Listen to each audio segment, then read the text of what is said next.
The fluorescent lights of the diner buzzed like angry wasps above my head, casting everything in a sickly yellow glow that made the grease stains on my apron look even worse than they already were. My feet throbbed inside my worn sneakers. The left one had a hole near the toe that I'd covered with duct tape 3 days ago. The tape was peeling now, curling at the edges where dishwater had seeped through during my double shift. I wiped down the same table for the 3rd time, my cloth moving in mechanical circles over the cracked vinyl. The diner smelled like burnt coffee, old fryer oil, and the pine-scented cleaner that never quite masked the underlying staleness of a place that had seen better decades. Outside, rain pelted the windows, turning the Portland street into a blur of gray and neon. My phone buzzed in my pocket. I glanced toward the kitchen where Marcus, my manager, was arguing with the line cook about portion sizes. His back was turned. I pulled out my phone, fingers trembling slightly from exhaustion. Baby's crying again. Fever's not going down. Need you home. My chest tightened. Emma was only 8 months old, and this was the 3rd fever this month.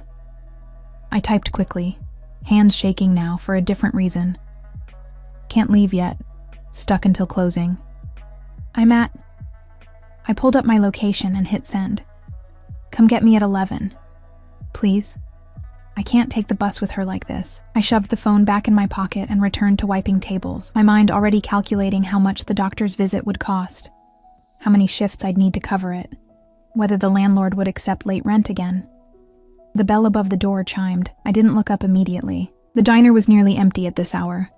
Just old Joe in his usual corner booth nursing his 4th coffee, and a couple of truckers at the counter.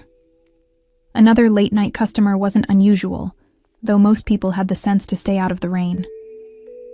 But something made me glance toward the entrance. And everything stopped. 3 men stood in the doorway, water dripping from their expensive coats onto our cheap linoleum. But it was the one in the center who made the air change, who made the fluorescent lights seem dimmer somehow, as if the room itself was holding its breath. He was young, maybe early 30s, with dark hair pushed back from a face that belonged in magazines, not in this forgotten corner of Portland. His coat was black and perfectly tailored, probably worth more than I made in 6 months. Beneath it, I caught a glimpse of a charcoal suit, a crisp white shirt, no tie. But it wasn't his looks that froze me in place. It was the way he carried himself, the way the 2 men flanking him, broad-shouldered, alert, hands resting near their waists in a way that suggested weapons, scanned the diner like Secret Service agents. The way he didn't look around nervously like normal people do when entering a new place. He simply stood there, utterly still, utterly comfortable, as if he owned everything his eyes touched. And his eyes were touching me, dark eyes, unreadable, fixed on me with an intensity that made my pulse spike. We're about to close, I heard myself say, my voice smaller than I intended. He didn't respond, just continued looking at me, his gaze moving slowly from my face down to my stained apron, my worn jeans, my taped sneakers, then back up. Not leering, assessing. Like I was a puzzle he was solving. One of his men, the one on his left with a scar across his eyebrow, leaned in and murmured something. The man in the center didn't acknowledge him, didn't even blink, just kept staring at me. Then he moved. His footsteps were nearly silent despite the rain he tracked in. Expensive shoes on cheap linoleum shouldn't sound like that, shouldn't sound like a predator approaching. The 2 men stayed near the door, their backs to us, watching the street outside through the rain-streaked windows. He slid into the booth directly in front of where I stood, his movements liquid and controlled. Up close, I could smell him, something expensive and woody, cedar maybe, mixed with rain and something darker, something that reminded me of leather and smoke. Coffee, he said. His voice was low, quiet, but it carried a weight that made it impossible to ignore. No please, no question mark. Just an expectation of obedience. My hands shook as I grabbed the pot from the warmer. I approached his table carefully, like you'd approach a beautiful but dangerous animal. As I poured, I noticed his hands on the table, strong, elegant, with a heavy silver ring on his right hand that caught the light. No wedding band. Why was I noticing that? You sent me your location, he said. The coffee pot slipped. I caught it, but not before a few drops splattered onto the table. I grabbed my cloth, wiping frantically, my mind reeling. What? 37 minutes ago. He pulled out a phone, not an iPhone, something sleeker, more sophisticated, and turned it toward me. You texted this number your exact coordinates and asked to be picked up at 11. My blood went cold. The screen showed my message, my location pin, but the contact name above it wasn't Marcus, my ex, Emma's father, the person I'd meant to text. It said Dante. I didn't know anyone named Dante. I think there's been a mistake, I whispered, backing away from the table. I meant to text someone else. I'm sorry. I'll just sit down. It wasn't loud. It wasn't aggressive. But something in his tone made my knees weak, made every instinct scream both danger and compliance. I glanced toward the kitchen. Marcus was gone. The truckers had left while I wasn't paying attention. Even old Joe's booth was empty, his coffee cup abandoned. When had everyone left? I need to get back to work, I said, but I didn't move. You're working 2 jobs. Again, not a question. A statement. The diner and the hotel laundry service on 5th. You have a daughter, 8 months old. Father's not in the picture anymore. Terror bloomed in my chest. How do you? You've been struggling since he left, 3 months behind on rent. Your landlord's threatening eviction. The baby's been sick. He lifted the coffee cup, took a sip, his eyes never leaving mine. You're exhausted, desperate, and you just accidentally sent your location to the wrong number. I couldn't breathe, couldn't think. Who are you? Someone who doesn't appreciate having his private number in the wrong hands. He set the cup down with deliberate precision. How did you get this number? I don't know. I swear I don't. My mind raced, trying to make sense of it. Maybe when I got my phone, it was used, from a pawn shop. Maybe the previous owner. The previous owner, he interrupted, his voice dropping even lower, owed me a considerable debt. He thought he could run, thought changing his number would make him invisible. A pause. It didn't. Oh God. Oh God. I didn't know, I breathed. Please, I have a baby, I didn't mean to. The bell above the door chimed again. A man entered, younger than Dante, wearing a leather jacket and jeans that still somehow screamed money. He was handsome in a rough way, with a crooked nose that had been broken, and a smile that didn't reach his eyes. He walked straight to our booth, nodded to Dante, then looked at me. This her? Yes. Want me to? No. Dante's hand moved slightly, a gesture so small I almost missed it. But the other man stepped back immediately, hands raised in submission. Wait outside, Luca. Luca's eyes lingered on me for a moment, assessing, curious, before he turned and joined the 2 men at the door. Now there were 3 guards between me and escape. Please, I whispered. I'll delete the number. I'll throw away the phone. Just let me go back to my daughter. Dante tilted his head slightly, studying me. The silence stretched, broken only by the hum of the fluorescent lights and the rain hammering the windows. Then he reached into his coat. I flinched, but he only pulled out a small box, dark blue velvet, and placed it on the table between us. Open it. I stared at the box like it might contain a bomb. What is it? A gift. I can't accept. Open it. The command was quieter this time, but somehow more absolute. With shaking hands, I reached for the box. The velvet was soft against my calloused fingers. Too soft. Too expensive. I lifted the lid. Inside, nestled in white satin, was a bracelet. White gold or platinum, delicate but clearly expensive, with small diamonds catching the horrible fluorescent light and transforming it into something beautiful. Something that didn't belong in this world of grease stains and burnt coffee. I don't understand, I whispered. Your daughter is sick. You need money for a doctor, for rent, for everything that keeps you awake at night. He leaned forward slightly, and I caught that scent again. Cedar and danger. That bracelet is worth $50,000. It's yours. My hand jerked back from the box like I'd been burned. I can't. That's insane. Why would you? Because you made a mistake, an innocent mistake that put you in my path. His fingers drummed once on the table. a gesture that felt loaded with meaning I couldn't decipher. And I find myself curious about the woman desperate enough to beg her child's father for a ride home, tired enough to send coordinates to a stranger, broken enough to accept help from anyone. "I'm not broken," I said, though my voice wavered. "No." His eyes locked onto mine, dark and fathomless, "But you're close. And I wonder what you'd do to save yourself. To save her." The way he said "her" made my stomach drop. "Don't you dare threaten my baby." For the first time, something flickered across his face.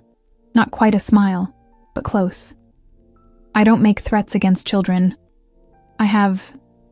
He paused, choosing his words carefully. "Certain principles. Then what do you want from me?"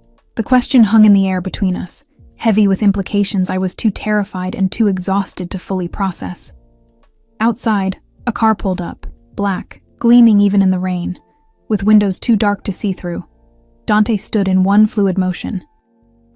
He was taller than I'd realized, easily over 6 feet, and the way he moved made me think of panthers, of predators built for the kill.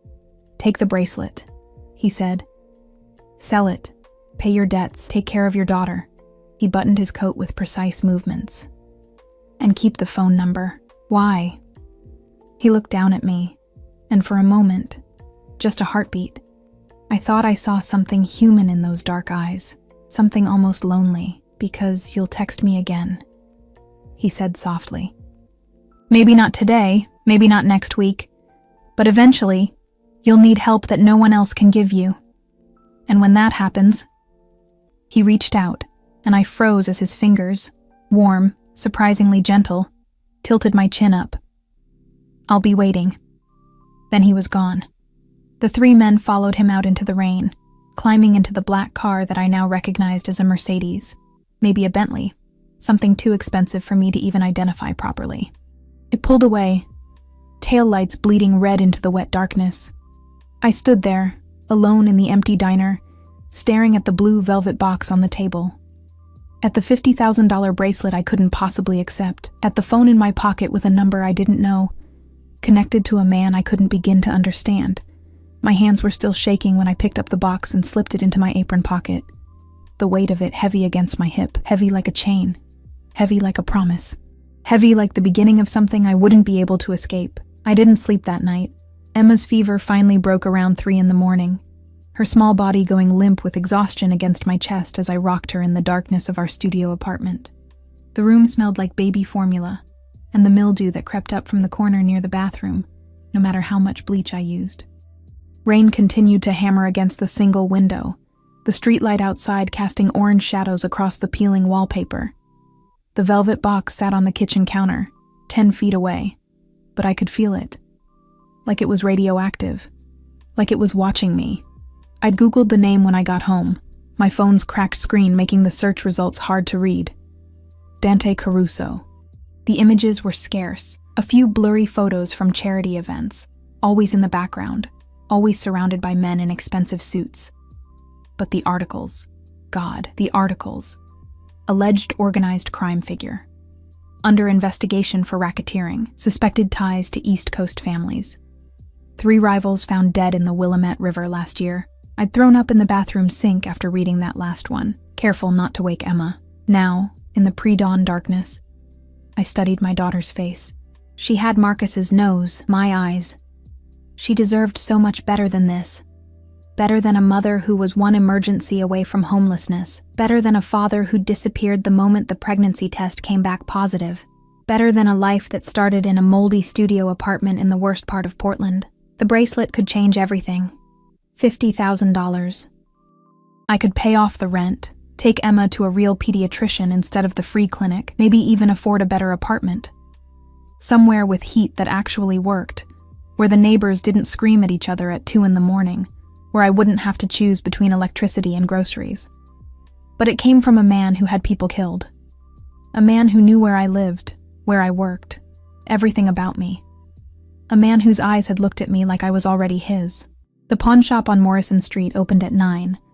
I was there at 9:15, Emma strapped to my chest in the carrier that was starting to fray at the edges.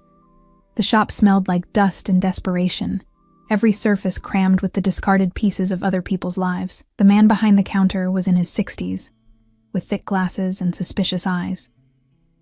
He looked at the bracelet, then at me, then back at the bracelet. "Where'd you get this?" "It was a gift." My voice sounded steadier than I felt. "Some gift."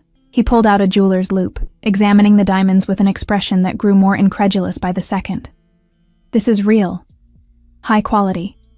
You know what this is worth?" "I was told 50,000, he laughed, a short bark of disbelief. "Told right. Maybe more." He set down the loop, his eyes narrowing. "You steal this?" "No. Because if you did, and I buy stolen goods, it was a gift," I repeated, firmer this time. "Can you buy it or not?" He studied me for a long moment, taking in my worn coat, the baby carrier, the exhaustion probably written across my face. Whatever he saw made him sigh. "I can give you 30,000 cash. Today, no questions." 30,000. 20,000 less than it was worth, but still more money than I'd ever seen in my life. I was about to say yes when the bell above the door chimed. A man entered, not one of the three from last night, but cut from the same cloth. Expensive casual wear, alert eyes, a bulge under his jacket that spoke of concealed weapons. He looked at me, looked at the bracelet on the counter, then pulled out a phone. He didn't say a word, just made a call, murmured something I couldn't hear, and waited. "You know what?" The pawn shop owner's voice had changed, gone nervous and thin. "I just remembered, I don't have that kind of cash on hand. You should probably keep the bracelet," the man by the door said. His accent was slight, Italian maybe. "Mr. Caruso would like a word." Terror and anger warred in my chest. "He's having me followed?" "He's making sure you're safe." The man's expression didn't change. "There's a car outside." "I'm not going anywhere with you." "Then he'll come here." A pause. "You want that kind of attention in a place like this?" I looked at the pawn shop owner, who'd gone pale and was slowly backing toward the wall. I looked at Emma, sleeping peacefully against my chest, unaware that her mother had somehow stumbled into a nightmare. I picked up the bracelet and put it back in its box. Fine. The car was the same one from last night. Sleek, black, windows tinted so dark they were nearly mirrors. The man opened the back door, and I climbed in, clutching Emma protectively. Dante sat in the far corner, dressed differently today. Dark jeans, a black sweater that probably cost more than my monthly rent, a watch that caught the morning light. He looked younger somehow, less formal, but no less dangerous. His eyes went immediately to Emma. Something shifted in his expression, softened just slightly. "How old?" 8 months. I held her closer. "And if you think for 1 second, I think," he interrupted quietly, "that you didn't sleep last night. I think you researched me and found exactly what I expected you'd find. I think you're terrified and exhausted, and desperate enough to try selling that bracelet anyway." He tilted his head. "Am I wrong?" I said nothing. "Dave would have cheated you," he continued, nodding toward the pawn shop. 30,000 for something worth 60. And the moment you left, he would have called people I'd rather not deal with. People who'd want to know why a waitress is carrying around jewelry like that. "How do you—" "I know everything about my city. It wasn't a boast, just a fact. I know Dave runs a side business fencing stolen goods. I know the police watch his shop. I know that if you'd sold that bracelet, you'd have been under investigation within 24 hours. My stomach dropped. So what am I supposed to do? You give me something I can't sell, you can sell it. Just not to people like Dave." He reached into his pocket and pulled out a business card. Heavy stock, embossed lettering. "This is a jeweler in the Pearl District, legitimate, discreet, and under my protection. He'll give you full value, cash or check, your choice. No questions, no police." I stared at the card, then at him. "Why are you helping me?" "I told you, I'm curious." "That's not an answer." For a long moment, he just looked at me. Then his gaze dropped to Emma again, lingering on her small face, with an expression I couldn't read. "I had a daughter once," he said quietly. "She'd be about 3 now. Had." The word hung between us, heavy with implications. "What happened?" I whispered. His jaw tightened. "Her mother thought she could run from me, thought taking my child would keep her safe. give her leverage. His fingers drummed once on his knee. That same gesture from last night. She was wrong. But by the time I found them, he paused, and something raw flashed across his face. There was a car accident. They said it was quick. Oh God. I'm sorry, I breathed. Don't be. His voice had gone cold again, empty. Her mother made choices, stupid choices. She paid for them. His eyes locked onto mine, but my daughter paid more. The silence in the car was suffocating. Outside, Portland moved around us, people walking to work, cars honking, life continuing as if the world hadn't just tilted on its axis. I would never hurt a child, Dante said finally. Or a mother trying to protect one. That's not who I am. You've killed people. Yes. No hesitation, no shame. People who threatened what's mine, people who broke agreements, who showed disloyalty, who thought they could take from me without consequences. He leaned forward slightly. But never anyone innocent. Never anyone who didn't know exactly what game they were playing. And what game is this? I gestured between us. What do you want from me? I want, he said slowly, to see what you'll do. Whether you'll take the help I'm offering. Whether you'll run, whether you'll be smart or stubborn. His hand moved, reaching out, and I froze as his fingers brushed against Emma's tiny hand. She stirred but didn't wake. I want to know if you're different from the others. The others? Everyone who sees me as a monster or a meal ticket. Everyone who wants something from me or wants to destroy me. His thumb traced a gentle circle on Emma's palm. You looked at me last night like I was death itself, but you also sent your location to a stranger, because you were desperate enough to hope anyone might help. That kind of vulnerability, he pulled his hand back. It's either foolish or brave. I haven't decided which. My heart was hammering so hard I was sure he could hear it. I'm neither. I'm just tired. No. His eyes met mine, dark and intense. You're a survivor, like me. The driver's voice came through a speaker. Sir, we have a situation. Dante's expression didn't change, but something sharpened in his posture. What kind? Marcus Chen is at the diner, asking questions about last night, getting aggressive with the staff. Every muscle in my body went rigid. Marcus is there? Your ex. Dante's voice had gone soft, dangerous. The father. He can't know about this, I said quickly. He can't know about you, about any of this. Why not? Because he'll try to use it. He'll think I have money. He'll come back. I stopped, realizing I was clutching Emma too tight. She whimpered, and I forced myself to loosen my grip. Please, just let me handle this. Dante watched me for a long moment. Then he pulled out his phone and made a call. Luca, the diner, there's someone there causing problems. A pause. No, just watch. If he touches anyone, breaks anything, or doesn't leave in the next 10 minutes. Another pause. Use your judgment. He hung up. You didn't have to do that, I whispered. Yes, he said quietly. I did. The car started moving, pulling away from the pawn shop. I should have asked where we were going, should have demanded to be let out, should have done 100 things that a smart, sane person would do. Instead, I sat there, my daughter sleeping against my chest, watching the man who'd killed people and lost a child study me like I was the answer to a question he hadn't asked yet. Where are we going? I finally managed. To the jeweler. You need money. You need to take care of your daughter. He settled back into his seat. And I need to make sure you're not stupid enough to try Dave's shop again. I can take care of myself. Can you? It wasn't mocking, just curious. You're 3 months behind on rent, working 2 jobs that barely cover your expenses. Your ex-boyfriend abandoned you both. You bought a phone from a pawn shop that connected you to me. He tilted his head. Tell me exactly which part of that is taking care of yourself. The words stung, because they were true. I'm doing my best, I said, hating how small my voice sounded. I know. And somehow, those 2 words were worse than mockery would have been. They were understanding, sympathy, recognition. That's why I'm helping. Nothing's free. No, he agreed, it's not. So what's the price? Dante looked at me for a long moment, his dark eyes unreadable. Then he smiled. Barely. Just a slight curve at the corner of his mouth that somehow made him look even more dangerous. "Keep the phone number," he said softly. "And when I call..."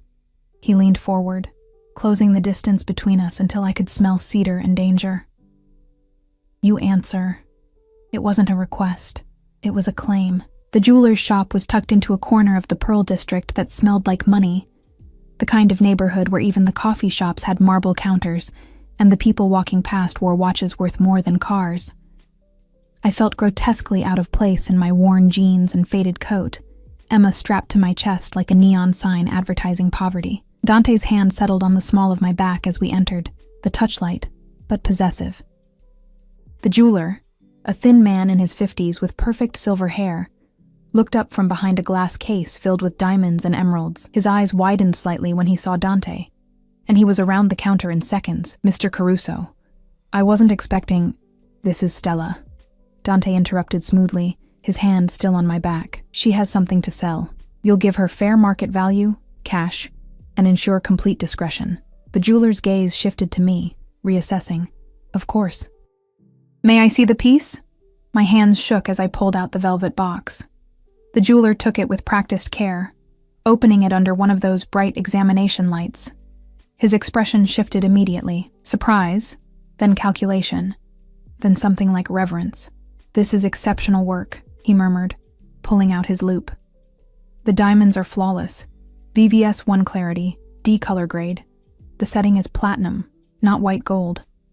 He looked up at Dante. "This is from the Castellano collection, isn't it?"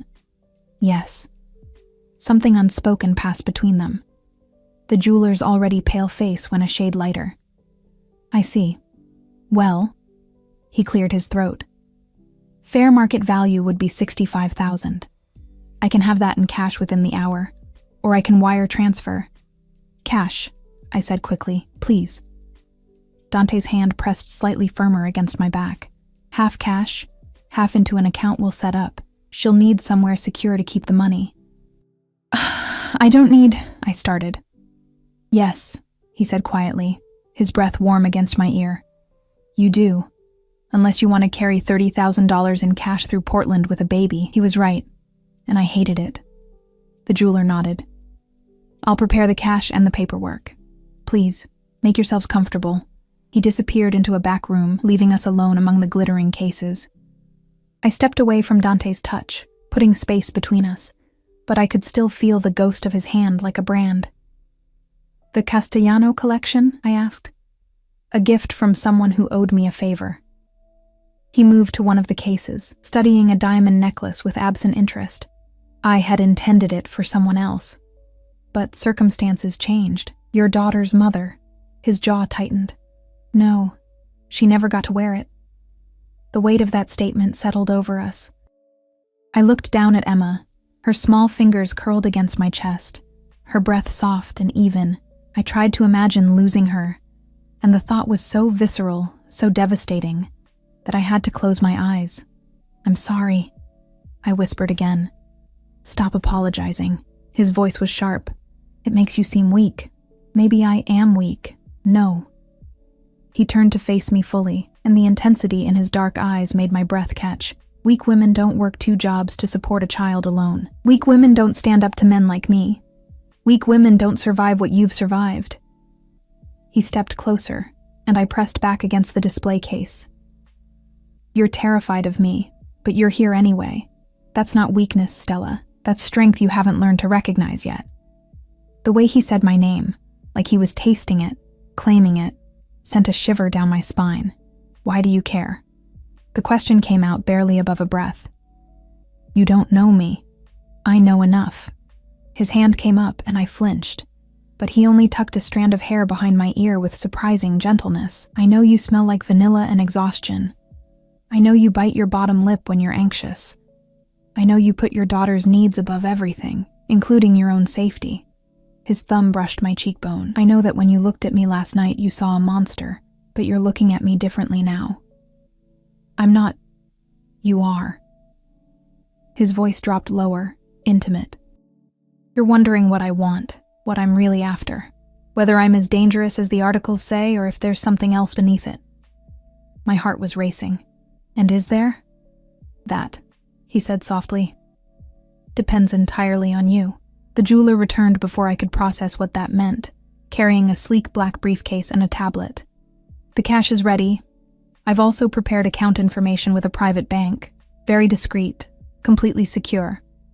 They'll need some basic information from you, but Mr. Caruso's recommendation carries significant weight. The next hour passed in a blur of paperwork and signatures and numbers that made my head spin. $32,500 in cash, wrapped in neat bundles that looked surreal against the jeweler's antique desk. Another $32,500 in an account that I could access with a card that looked more like a piece of art than plastic. I kept waiting for the catch, for Dante to reveal what this would really cost me. But he just stood there, watching, one hand in his pocket, looking for all the world like a man with nothing but time. We were back in the car when my phone rang. Marcus. My whole body went rigid. Dante noticed immediately, his eyes narrowing. Don't answer it. I have to. If I don't, he'll what? The question was soft but edged with steel. Threaten you? Come to your apartment? Make demands he has no right to make? He's Emma's father. Biology doesn't make him a father. Dante's voice had gone cold. Fathers don't abandon their children. Fathers don't leave mothers struggling alone. Fathers don't show up 9 months later only when they think there might be money involved. The phone kept ringing. How do you know that's why he's calling? Because Luca told me what he said at the diner. He's heard rumors about you being seen with some rich guy. He wants to know if it's true. He wants his cut. Dante's hand shot out, faster than I could react, and plucked the phone from my grip. Let me handle this. No. He answered the call, his eyes locked on mine. This is Dante Caruso. Marcus, I presume. I could hear Marcus's voice through the speaker, sharp with confusion and aggression. Who the fuck are you? Where's Stella? Stella is occupied. You and I need to have a conversation. Like hell. Put her on the phone right now or I swear to God. You'll do what exactly? Dante's voice didn't rise, but something in it changed, went darker. Come to her apartment? Make threats? Try to intimidate a woman with a sick infant because you heard she might have money. A pause. I know who you are, Marcus. I know you owe $12,000 to a loan shark on Burnside. I know you've been fired from 3 jobs in 6 months. I know you told Stella you'd help with Emma, and then disappeared the moment the test came positive. Silence on the other end. Here's what's going to happen, Dante continued, his tone conversational but absolute. You're going to stop calling. Stop showing up at the diner. Stop asking questions about Stella. You're going to forget she exists. And if I don't? Marcus's bravado was thin, cracking. Then I'll pay off your debt to Sal Moretti. And when a man like me pays off another man's debt, that debt transfers to me, with interest. Another pause, and I could almost see Dante's smile. You don't want to owe me money, Marcus. Trust me on that. More silence. Then, who the hell are you? Someone who takes care of what's mine. Dante's eyes never left my face, and Stella is under my protection now. Which means Emma is under my protection. Which means you have 2 choices. Walk away clean, or find out exactly how persuasive I can be when people threaten things I've claimed. The call ended. Dante set my phone down gently on the seat between us, and I realized I'd stopped breathing. You can't just... I started, but my voice failed. I can. I did. He shifted in his seat, angling toward me. And before you argue, before you tell me you can handle him yourself, ask yourself this. Did you want to talk to him? Did you want to explain where the money came from? Did you want him worming his way back into your life, into Emma's life? Because he smells opportunity? No. God, no. That doesn't give you the right. I don't care about rights. His hand came up, cupping my face with a gentleness that contradicted everything about him. I care about results. And the result is that Marcus won't bother you again. You're welcome. I should have pulled away. Should have been furious. Should have demanded he take me home immediately. Instead, I heard myself whisper, "What do you want from me?" His thumb traced my lower lip, and heat pooled in my stomach despite everything. I already told you. I want to see what you'll do, how far you'll let me in. Whether you'll run or stay. His voice dropped to something almost vulnerable. I want to know if you can look at me and see something other than a monster. I don't know what I see, I admitted. That's honest. He leaned closer, and I could feel his breath on my face, smell cedar and rain, and something uniquely him. I can work with honest. Emma chose that moment to wake, her small cry cutting through the tension like a knife. I jerked back, my hands going immediately to soothe her, and Dante retreated to his corner of the car, that wall of control slamming back into place. But I'd seen behind it, just for a second, and what I'd seen terrified me more than anything else. A man who'd lost everything that mattered, who'd built an empire on violence and fear, looking at me like I might be the answer to a loneliness he'd never admit existed. He had the driver take us to a pediatric clinic in the West Hills, the kind of place with leather chairs in the waiting room, and doctors who didn't rush through appointments. Emma was seen within 20 minutes, examined thoroughly by a doctor who actually listened to my concerns, and given a prescription for antibiotics that would have cost me a week's wages at the pharmacy I normally used. Dante paid for everything. I didn't even see him do it. Just tried to pull out my new bank card at the reception desk and was told everything had been handled. When we came out, he was leaning against the car, phone to his ear, speaking rapid Italian to someone who clearly didn't like what they were hearing. He looked up as we approached, ended the call mid-sentence, and opened the car door for us. "She's okay?" he asked. "Ear infection. The antibiotics should help within 48 hours. Something in his expression eased. "Good." We drove in silence through Portland, rain starting again, the city gray and familiar and suddenly foreign. Because everything had changed. In less than 24 hours, my entire world had tilted. I had money in an account that felt imaginary. I had a dangerous man's protection, whether I wanted it or not. I had Marcus out of my life, possibly for good, and I had a phone number that felt less like a lifeline and more like a trap. The car pulled up to my apartment building. The chipped paint, the broken intercom, the smell of garbage from the alley, and I'd never felt the contrast more sharply. Dante's world of leather and money and power, and my world of survival and exhaustion and mold. "This is me," I said unnecessarily. "I know." He didn't move to open the door. "Stella." I looked at him. "The account has enough for 6 months' rent, utilities, groceries, medical expenses. Use it. Don't try to give it back or prove you don't need it." His eyes held mine. "And when I call, you answer. What if I don't want to? Then don't." He reached out, tucking that same strand of hair behind my ear again. "But we both know you will." The certainty in his voice should have angered me. Instead, it felt like prophecy. I got out of the car, Emma clutched to my chest, the rain immediately soaking through my coat. I didn't look back as I walked to the building entrance, but I felt his eyes on me every step. Felt them like a touch, like a claim, like a promise of something I couldn't name. The car didn't pull away until I was inside, and when I finally looked out my apartment window, he was gone. But the phone in my pocket felt heavier than ever. 3 weeks passed. Emma's infection cleared within days, just like the doctor promised.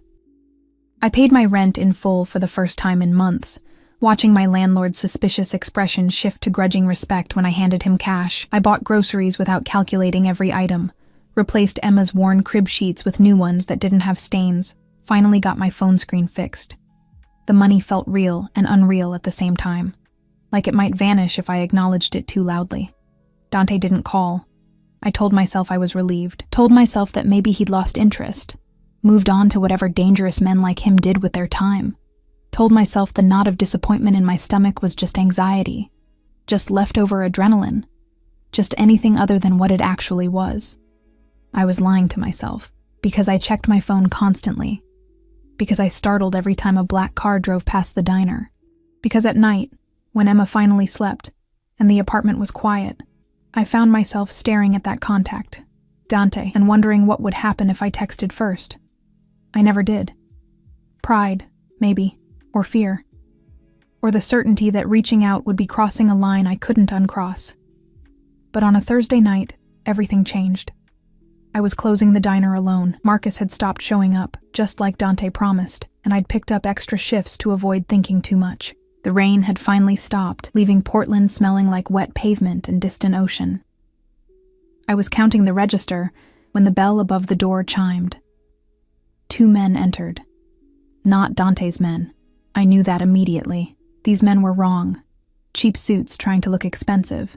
Eyes that moved too quickly. Smiles that didn't reach past their teeth. One was heavy-set with a shaved head and a neck tattoo. The other was thin, wiry, with a face like a rat. "We're closed," I said, my hand already moving toward my phone in my pocket. "We're not here for food." The heavy-set one's voice was rough, like gravel on metal. "We're here about Dante Caruso." My blood went cold. "I don't know who that is." "Don't lie, sweetheart. We've been watching you." The thin one moved closer, and I backed toward the register. "Seen you getting in and out of his car. Seen him pay your bills. Set you up real nice. That makes you leverage." "I'm nobody to him," I said quickly. "Just someone he helped once, that's all." "Maybe." The heavy-set man pulled out a phone, snapped a photo of me before I could react. "But let's find out, yeah? We send him this? Tell him we've got his little waitress girlfriend and her baby? Don't you dare bring my daughter into this." The fear crystallized into rage, sharp and bright. "She's 8 months old, you sick." The thin one grabbed my wrist, yanking me forward. "Where is she?" "The baby?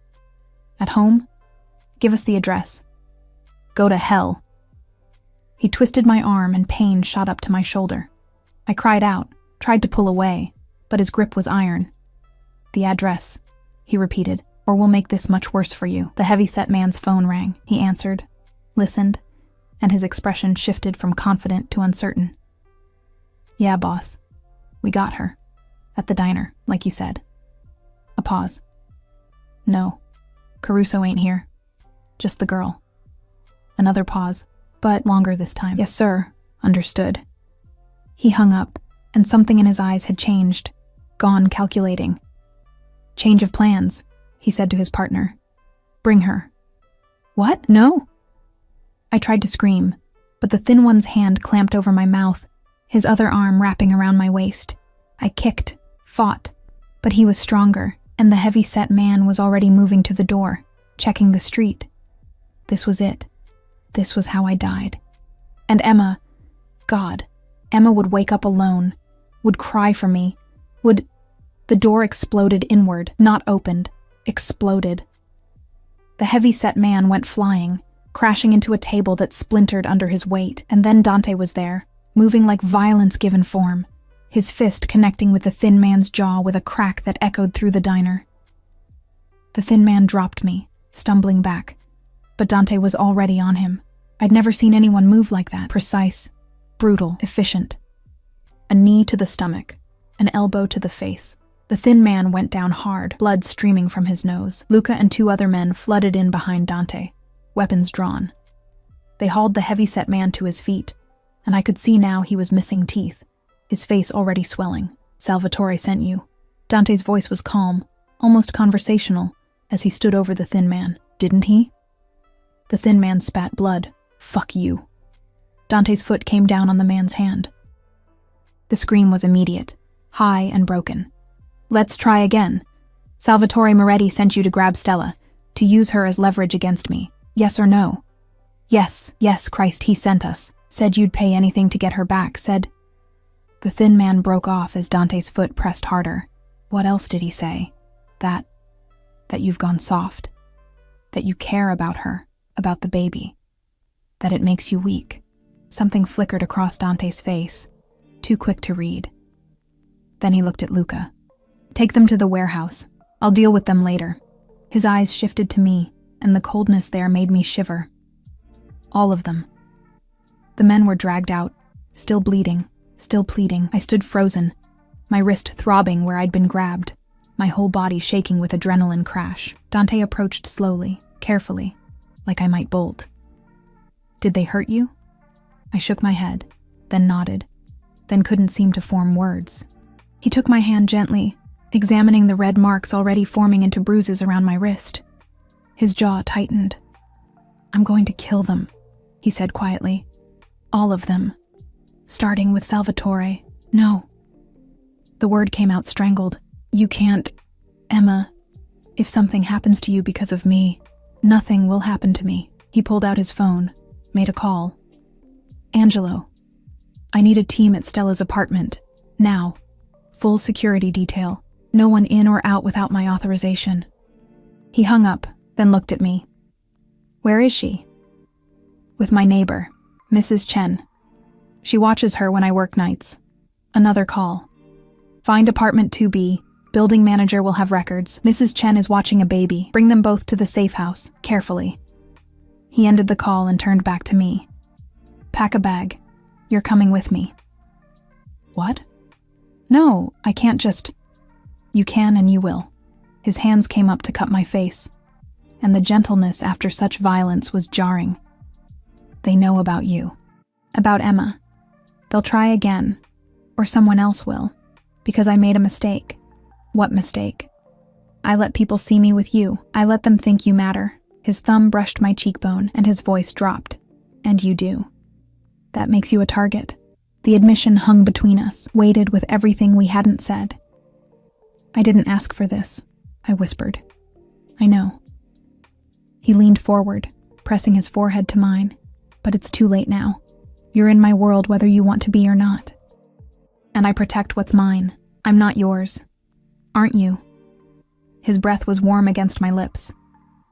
You kept my number. You thought about calling me every single day for 3 weeks. You lie awake wondering what I'm doing, whether I'm thinking about you too. His eyes opened, dark and intense. Tell me I'm wrong. I couldn't. That's what I thought. He pulled back, his mask of control sliding back into place. Get your things. We leave in 5 minutes. The safe house was in the West Hills, hidden behind gates and trees and enough security to protect a small country. It was beautiful in a cold way, all glass and steel and modern furniture that looked expensive to even breathe near. Emma was already there, sleeping peacefully in Mrs. Chen's arms, unaware that our lives had just been turned inside out. Oh, Stella, Mrs. Chen said, relief flooding her weathered face. These men, they said you were in danger, that we had to come here. I was so worried. It's okay. I took Emma gently, breathing in her baby smell, feeling my heart rate finally start to slow. You can go home. I'm sorry you were scared. These men will take you back, Dante said to Mrs. Chen, nodding to 2 of his guards, and compensate you for your trouble. After she left, it was just us. Me, Emma, and Dante in this fortress of glass and money. There are 4 bedrooms upstairs, he said. Take whichever you want. The kitchen is fully stocked. There's a nursery. I had it set up this afternoon. I stared at him. You had a nursery set up? I knew this might happen eventually, that keeping you at arm's length wouldn't work.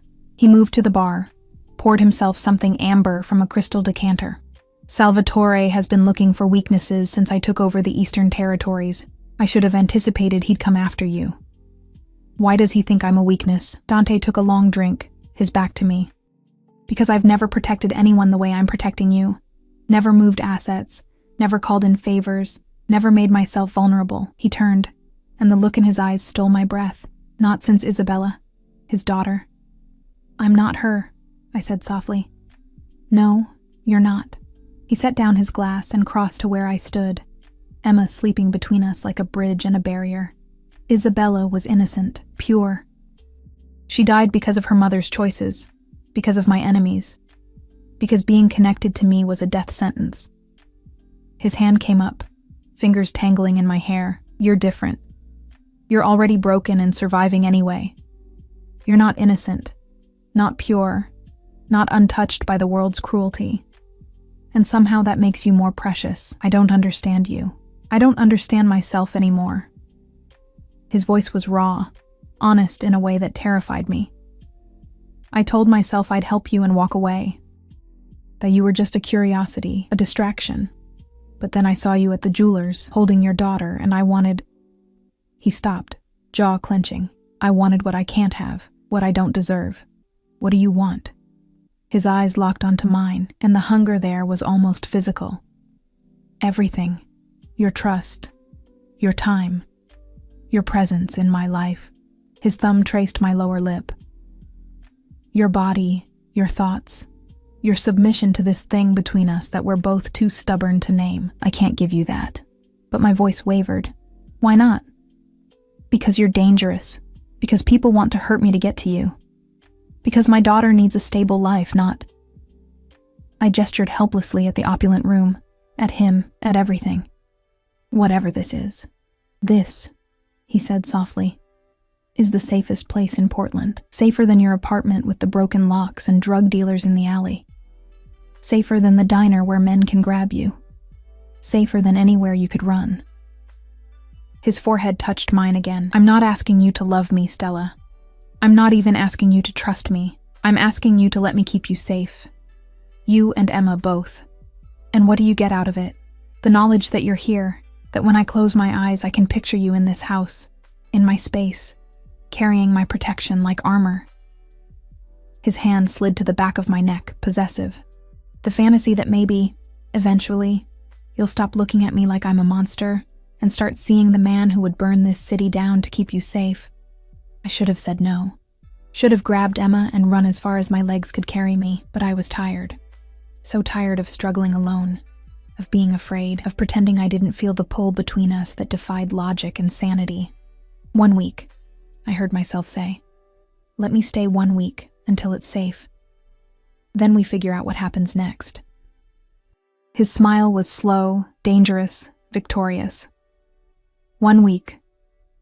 He sealed it with a kiss, not on my lips, but on my forehead, soft and reverent, and somehow more intimate than anything else. And I knew, even then, that 1 week would never be enough for either of us. The week dissolved like sugar in rain. Days blurred into nights in the safe house. And I stopped counting time in hours, started measuring it in moments instead. Emma's first laugh that made Dante's entire expression soften. The morning I found him in the nursery at 3 a.m., standing over her crib with an expression of such raw longing it made my chest ache. The afternoon he taught me how to shoot, his body pressed against my back, his hands guiding mine, his breath warm against my neck as he murmured instructions that had nothing to do with firearms. I learned things about him in fragments, pieces he let slip when his guard dropped. He'd grown up in Boston, son of a man who built an empire on fear and blood. He'd watched his father die when he was 19, a rival's bullet, a message that violence always came home eventually. He'd inherited everything, the business, the enemies, the weight of a legacy built on broken bones and silence. He'd met Isabella's mother at a charity gala. She was a socialite, beautiful and ambitious, and she'd wanted the power that came with his name. He'd been young enough to believe love could exist in his world, young enough to think a child might save them both. He'd been wrong. She took Isabella to punish me, he told me one night, rain hammering the floor-to-ceiling windows while Emma slept upstairs. We sat in the darkness of the living room, his body stretched on the leather couch, my head resting against his chest, listening to his heartbeat. I'd refused to let her control the business, refused to make her legitimate in ways that mattered. So she ran, took my daughter, and disappeared. His fingers traced absent patterns on my shoulder, and I could feel the tension in his muscles. I found them 3 months later, but she was desperate by then, paranoid. She'd hired security, people I didn't know, people who didn't understand who they were working for. His voice went hollow. There was a chase. High speed on the interstate. Her driver panicked, lost control. The car went through a guardrail. I pressed closer, my hand flat against his chest. Isabella was 2 years old. The impact killed her instantly. Her mother survived long enough to tell me it was my fault, that loving me had destroyed her. A pause, heavy with old grief. She was right. No, I whispered fiercely. She made choices. Terrible choices. That's not on you. Isn't it? His hand cupped my face, tilting it up so I had to meet his eyes in the darkness. Everyone I've ever cared about either betrays me or dies. My father. Isabella. Even my mother couldn't survive the life my father built. His thumb brushed my cheekbone. And now there's you. You and Emma. And I know, I should let you go before my world destroys you too. But I can't. God help me, Stella, I can't. The confession hung between us, raw and desperate. Then don't, I breathed. He kissed me then. Not gentle, not careful. Hungry, possessive, like he was trying to consume every piece of me. His hands tangled in my hair, pulling me closer, and I went willingly, drowning in cedar and heat and the taste of expensive whiskey on his tongue. We'd been circling this for days. Stolen touches, loaded glances, the weight of unsaid words pressing down until breathing felt impossible. But neither of us had crossed the line, both too afraid of what would happen when we finally admitted this wasn't protection or convenience or gratitude. This was obsession. His mouth moved to my neck, teeth grazing the sensitive skin there, and I gasped, my fingers digging into his shoulders. "Dante, tell me to stop." His voice was ragged against my throat. "Tell me you don't want this, and I'll let you go. I'll set you up somewhere safe, somewhere far from me, and I'll never touch you again." I should have said it. Should have been smart. Instead, I pulled his face back to mine and kissed him like the world was ending. We didn't make it upstairs. He took me there on the couch, his hands everywhere, my clothes disappearing, his following. And when he finally pushed inside me, I cried out, not from pain, but from the overwhelming rightness of it. The way our bodies fit like they'd been designed for this exact moment. He moved slowly at first, his forehead pressed to mine, his eyes locked on my face like he was memorizing every expression. "Mine," he whispered against my lips. "Say it." "Yours," I breathed, and felt something inside me crack open. Something I'd been holding closed since Marcus left, since Emma was born, since I'd learned that the world was cruel, and love was a luxury I couldn't afford. But this wasn't love. This was darker, more desperate. This was two broken people clinging to each other in the wreckage of their lives, and calling it salvation. And it was everything. The attack came on the 8th day. I woke to the sound of gunfire. For a moment, I thought I was dreaming.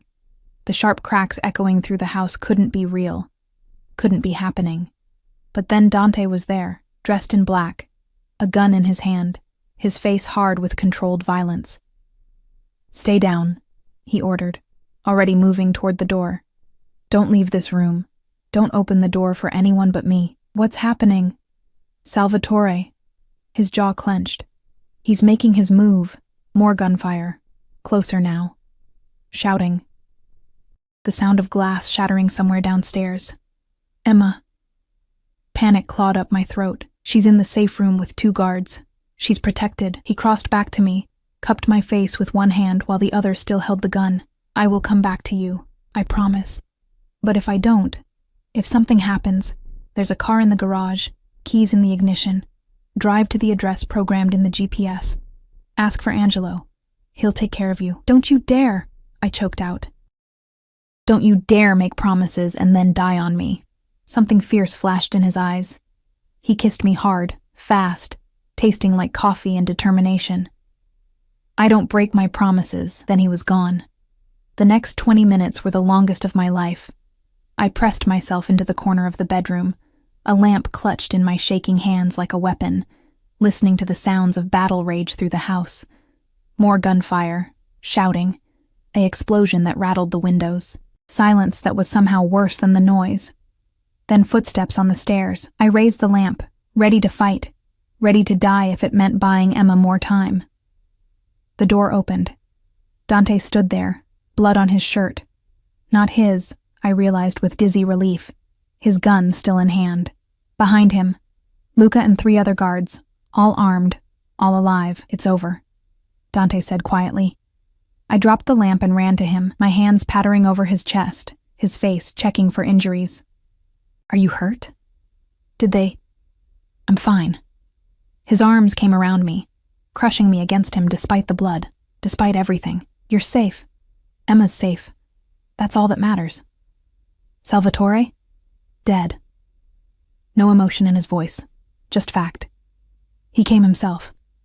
Arrogant bastard thought he could take my home, take you, and I'd negotiate." A pause. "I don't negotiate. I should have been horrified, should have recoiled from the casual way he spoke of killing. Instead, I just held him tighter.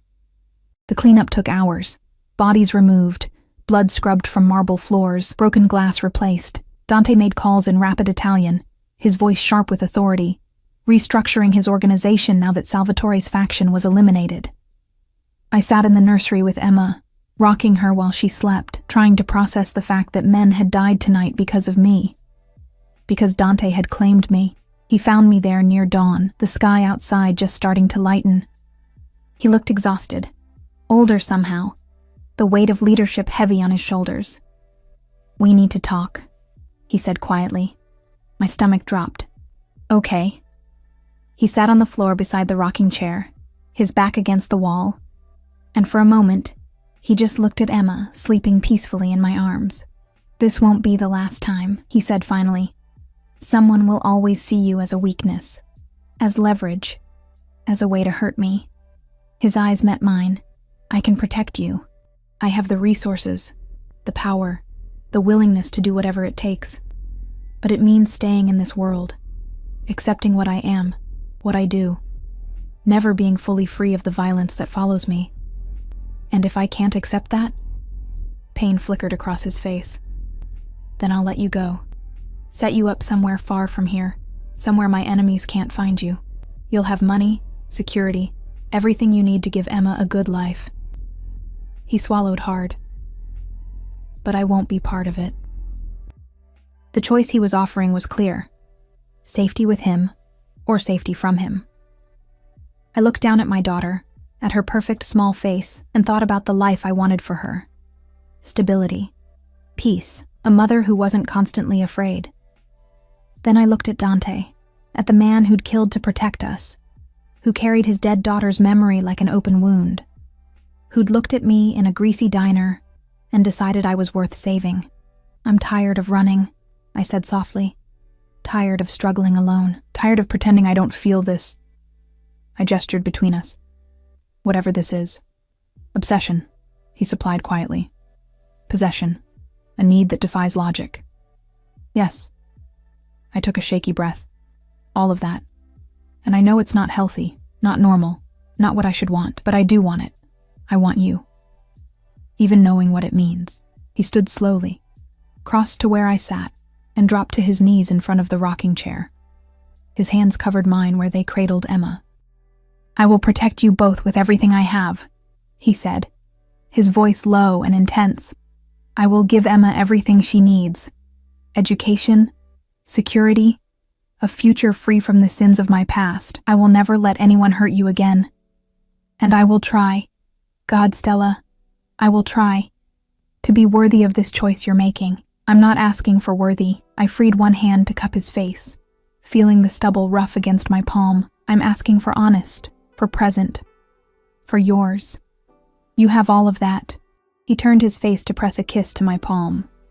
"You've had it since the moment you walked into that diner with exhaustion in your eyes and hope you were too tired to hide. Then ask me." He knew what I meant. His eyes searched mine for a long moment. Then, "Stay. Be mine. Let me be yours. Build something with me that isn't built on fear or desperation or survival, but on choice." His hand moved to cradle Emma's head with heartbreaking gentleness.